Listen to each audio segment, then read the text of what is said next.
গণেশ পূজায় বাসন মাইজা হয়ে গেছি আমি ফেমাস, আর আমার বন্ধু খিচুড়ির গামলা নিয়ে আসছে বলে হয়ে গেছে ফেমাস।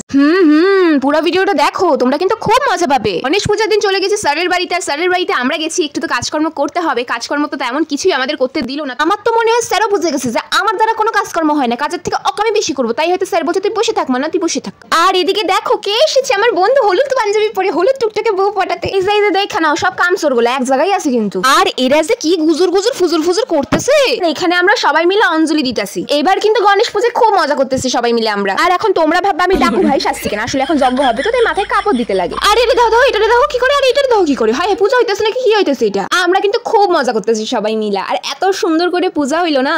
আর ঠাকুর মশাইটা এত হ্যান্ডসাম ছিল না, মুখের উপরে কয়ে দিতে বলে একটু লজ্জা পাইছে। আর দেখো তো আমি দুটো থালা বাসন মাজতেছি, তাতেও কি আমার কোনো শান্তি নেই, আমি কি থালা বাসন মাজতে পারি না, এটা নিয়েও ভিডিও করতে হয়। আমি একটু ঢাক বাজায় সবাই শুনাইলাম, সবাই বলে থাক তুই আর বাজাইস না। দেখো দেখো আমাদের প্রসাদ চলে এসেছে, আর এখানে কাউকে বলতে হয়নি যে তোরা ওটা নিয়ে, দেখো সবাই নিজেই সাইতে সাইতে নিতেছে। আহারে তোরা এত কাজ করিস, রে খিচুড়ি খাওয়ার লোভে মানুষ কত কি না করে। আর তোমরা দেখো আমি ক্লিপ করে রাখি, গাছের পাতায় আমি ক্লিপ রাখি। বলো তুমি এটারে দিয়ে কি কি না করাই, যা কয় আমি তাই করি। হাই হাই রে কি বোকা আমি, দিয়ে ভিডিও করে নিছি। এই দেখো জুতার অভাব থাকলে আমাকে মতো কাম করবা, দেখছো তো কত বুদ্ধি আমাকে মাথায়। হাই রে কি যুগ পড়লো, পূজা শেষ হয়ে গেল, মেসেজ করা যায় না, এটুকু বাচ্চা আবার কারে মেসেজ করে এত। হ্যাঁ খিচুড়ি দেখে আর লোভ সামলাতে পারতেছি না ভাই, সারাদিন উপাস ছিলাম আমি, আর পারতেছি না। এবার আমি খাই, এবার তোমরা দেখো।